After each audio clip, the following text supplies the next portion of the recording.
The stroke hit me in the parking lot of Meadowbrook Foods on a Sunday morning in late September, while I was loading groceries into the trunk of my car. That's not how I pictured it happening. After 31 years as a registered nurse, I had watched strokes take people mid-sentence, mid-law, mid-perfectly ordinary moment. I knew every sign. I had recited fast so many times it had become reflex: face, arms, speech, time. I just never thought the face would be mine.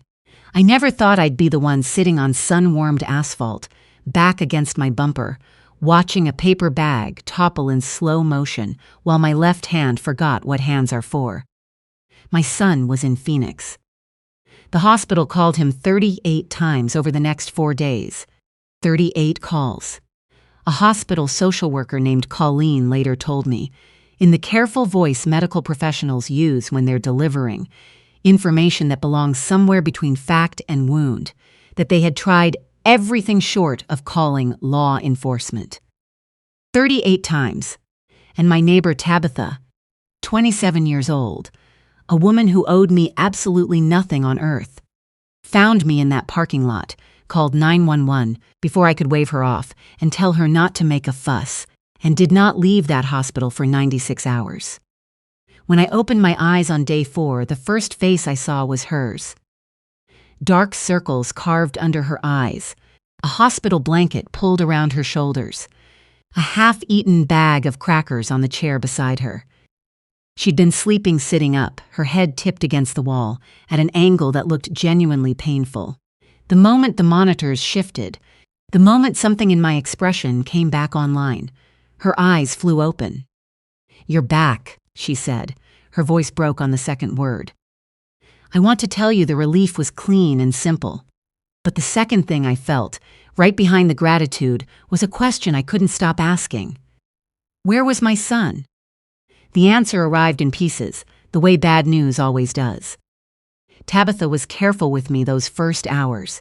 She got the nurse. She held the cup with the straw while I coughed through my raw throat.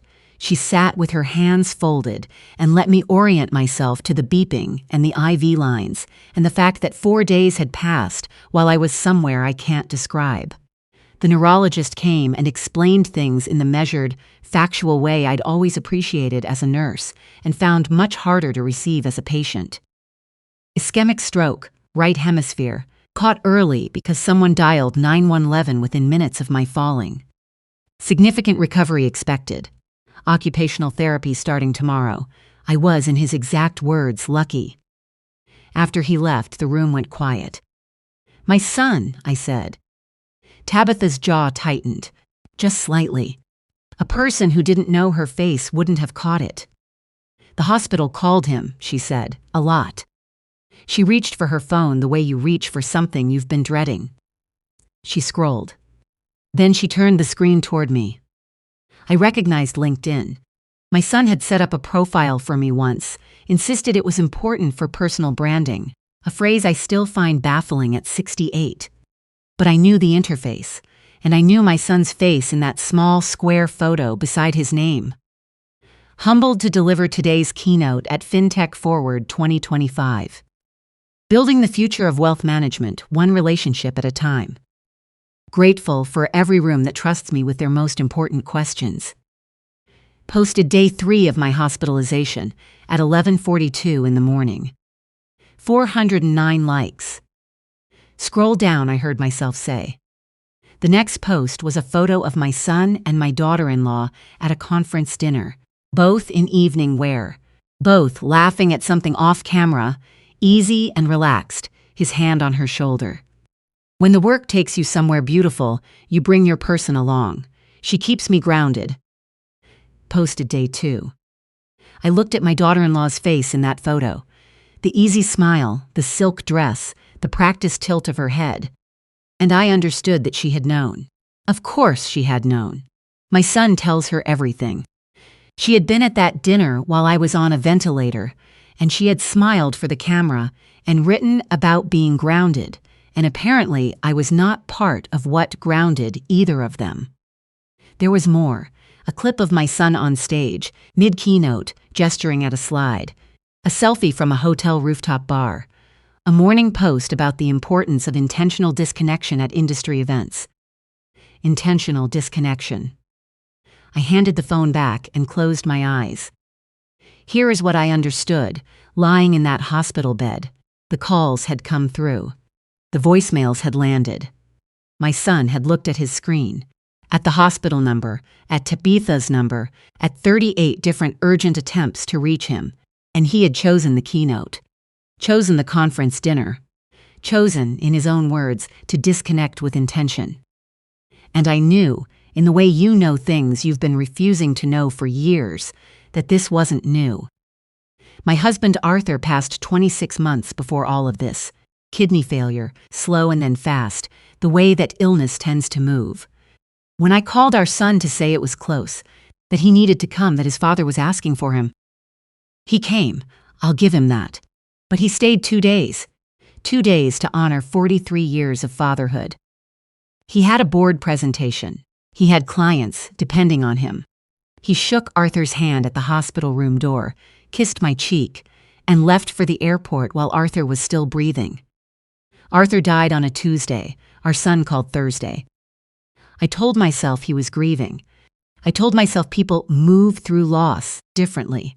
I told myself the business world is unforgiving, and Arthur would have understood, because Arthur always understood things about our son that I struggled to. The first year after Arthur died, I called every Sunday. We talked 8 minutes on a good week, 4 on a bad one. I could hear my grandson Emmett in the background sometimes, 9 years old now, curious and loud, always wanting to know if Grandma Alma could come to his soccer game. Could she come for the science fair? Had she seen the Lego spaceship he built that was taller than the couch? I always wanted to. I was rarely invited. Last Christmas, my son and daughter-in-law flew to Scottsdale with Emmett to spend the holidays with her parents. I found out from a photo online. They sent a poinsettia via Amazon. It arrived December 27th. I told myself I wasn't being pushed out. I told myself I was being sensitive. Mothers learn to perform contentment the way other people learn to perform confidence. Just do it long enough, and sometimes it starts to feel true. But in that hospital bed, with Tabitha's crackers on the chair beside me and 38 unanswered calls hanging in the air between us, I finally stopped. 3 days into my recovery, Tabitha went to my house to get some clothes, my reading glasses, and the crossword puzzle book I'd left on the kitchen counter. She had a spare key. I'd given it to her 2 years ago, after she helped me with a burst pipe, and we both agreed a trusted neighbor with a key was simply practical. She came back with a duffel bag and a face that told me something else had happened. There was mail, she said. She set a manila envelope on the bed beside me. Heavy stock, the kind that comes from law offices. I think you need to see this. The return address, Hendricks & Associates, Estate and Elder Law, Milwaukee, Wisconsin. I opened it. Inside, a letter. Formal language, the kind that says everything while appearing to say nothing. My son had contacted this firm to inquire about the process of petitioning the court for legal guardianship of an elderly parent deemed unable to manage their own affairs. The letter referenced a preliminary consultation. It referenced documentation that would be needed. It referenced, and this is the part that made my hands go still, statements from individuals in the parent's personal life who could speak to their daily functioning and mental capacity. Someone had already begun collecting those statements. 2 weeks later, once I was home and strong enough to make calls, my friend Midge told me what my son had asked her back in August. Had I seemed forgetful lately? Had I repeated myself in conversation? Any incidents, falls, confusion about dates, anything that worried her? Midge had said no, of course not. Alma's sharper than I am, and then she had thought it was sweet that he was checking on his mother. My neighbor Lois on the other side of the fence told me the same thing. Similar questions. Different week. She had thought it was a devoted son being proactive. She hadn't mentioned it to me because she hadn't wanted me to feel like people were talking about me behind my back. They had been talking about me behind my back. My son was not worried about my health. He was building a file. Guardianship proceedings require documentation. He had been gathering it before I ever fell in that parking lot. The stroke hadn't frightened him. It had handed him evidence. What does guardianship give him? Control over my finances, my medical decisions, my property. The house Arthur and I bought in 1989 and paid off in 2014. The nursing pension I'd earned across 30, life insurance, the LIFUS, everything we had spent 4 decades building from nothing. I lay in my bedroom that evening, Midge's call, Lois's call, the letter in my lap, and I felt something I hadn't felt in 2 years of widowhood. I felt clear. I called my attorney the next morning. I'd worked with her on Arthur's mother's estate years ago and trusted her completely. I told her everything. I read her the relevant portions of the letter. I told her about 38 calls. She was quiet for a moment. "Alma," she said, "I've seen this before. What you're describing has a name. Predatory guardianship. It's more common than people realize, particularly when there are significant assets and an adult child who's been waiting.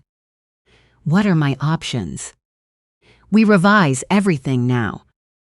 While you're demonstrably competent and have full capacity, we establish a protected trust for your grandson that his parents cannot access. We designate appropriate beneficiaries for the remainder. We make this airtight. How long will it take?" "A week." She also arranged for a formal cognitive evaluation. My initiative, documented, signed, dated by a board-certified neurologist. Let them try to call me confused. I had paperwork.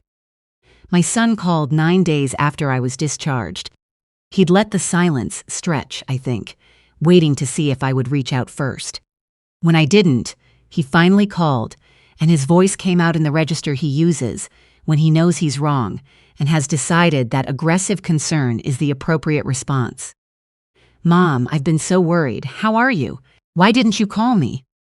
"The hospital called you 38 times. A pause. "We had terrible service at the venue. International roaming. You posted on LinkedIn, 3 separate posts over 4 days, timed and geotagged." Another pause, longer. He shifted approaches. He was worried about me living alone. He and my daughter-in-law had been talking, and they really felt it might be time to think about my long-term care situation, purely out of love, purely because they cared.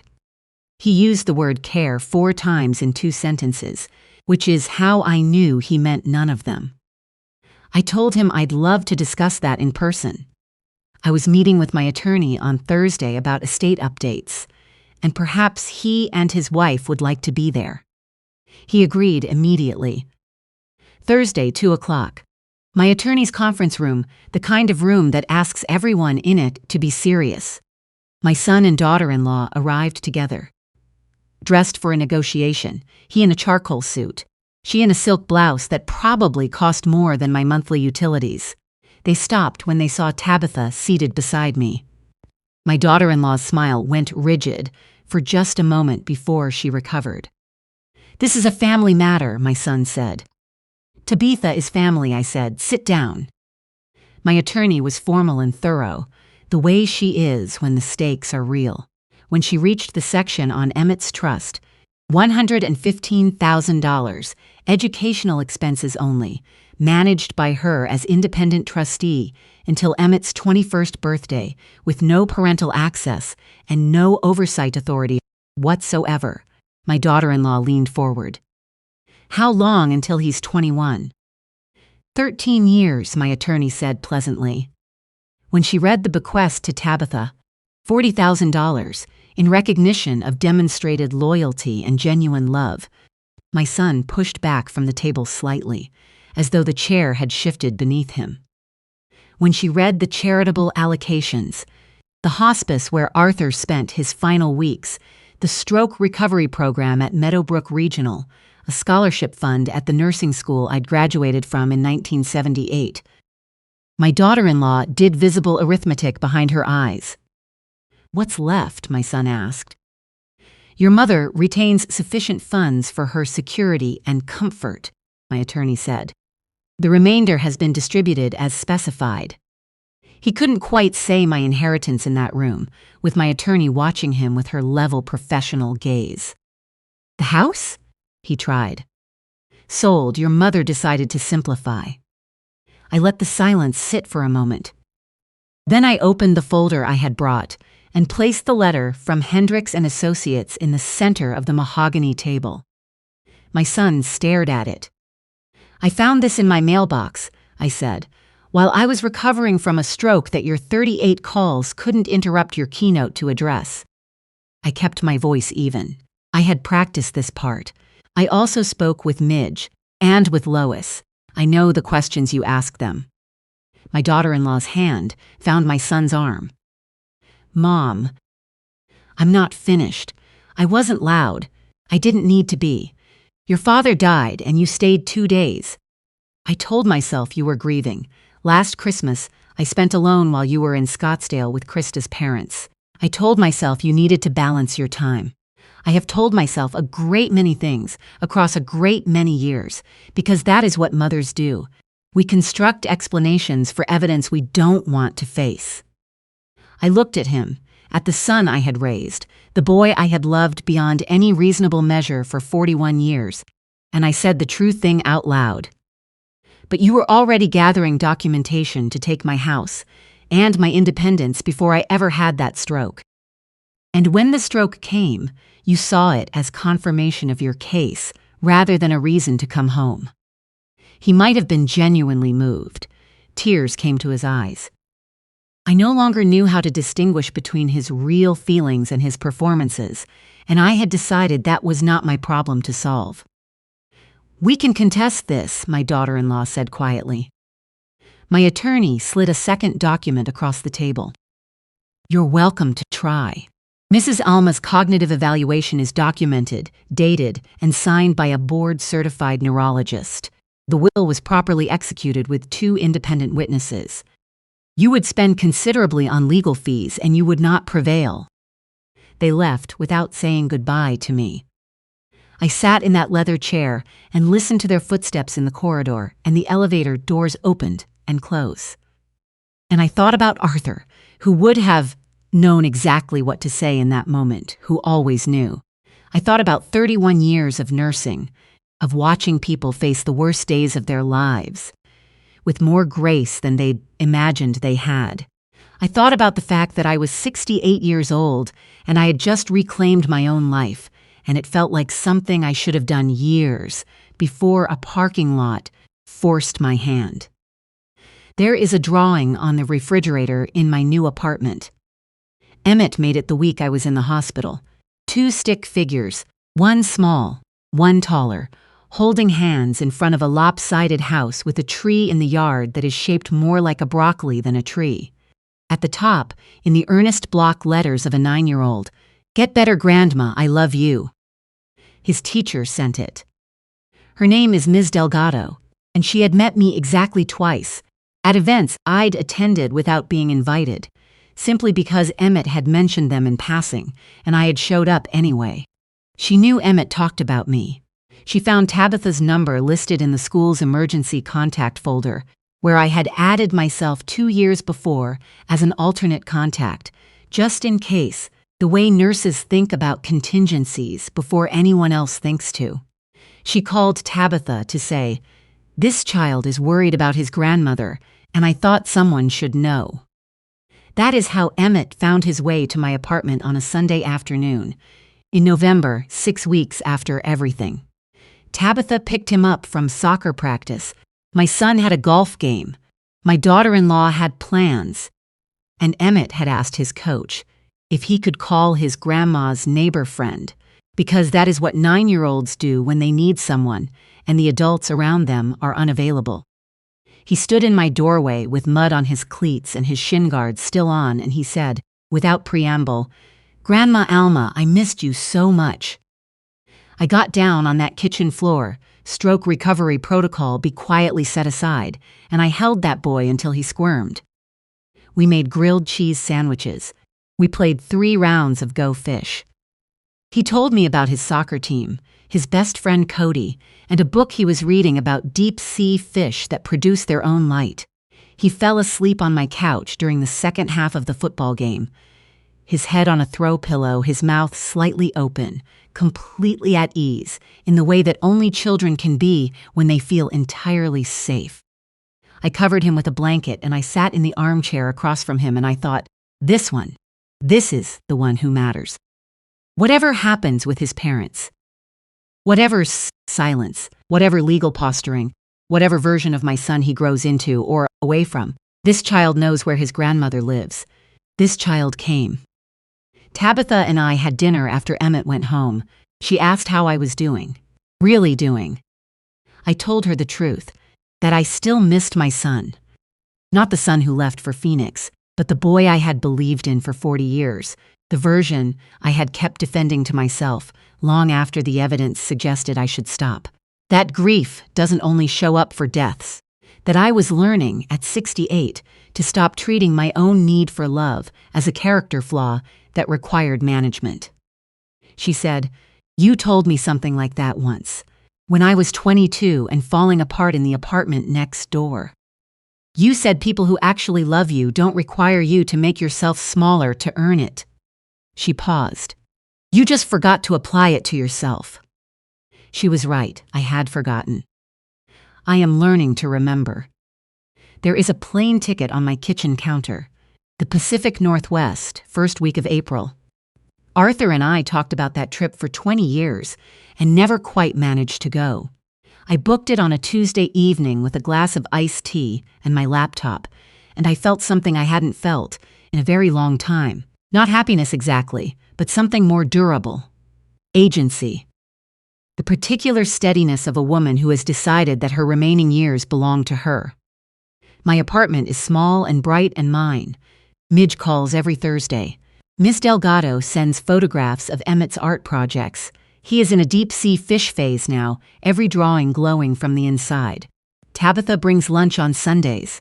2 retired men in the courtyard below play chess on Tuesday mornings, and last week one of them waved at me through the window, and I waved back, and I thought, this counts.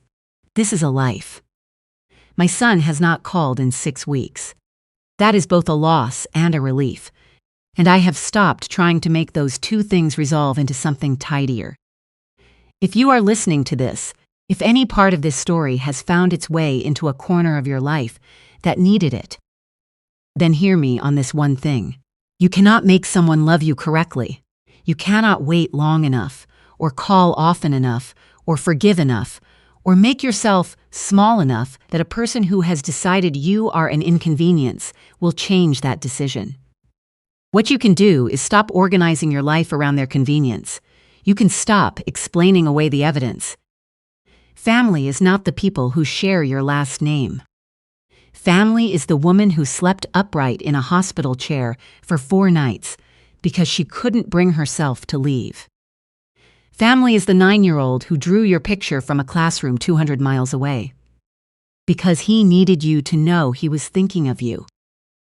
Those are the people worth keeping. I kept them. And at 68 years old, for the first time since Arthur died, I am learning what it feels like to be kept in return.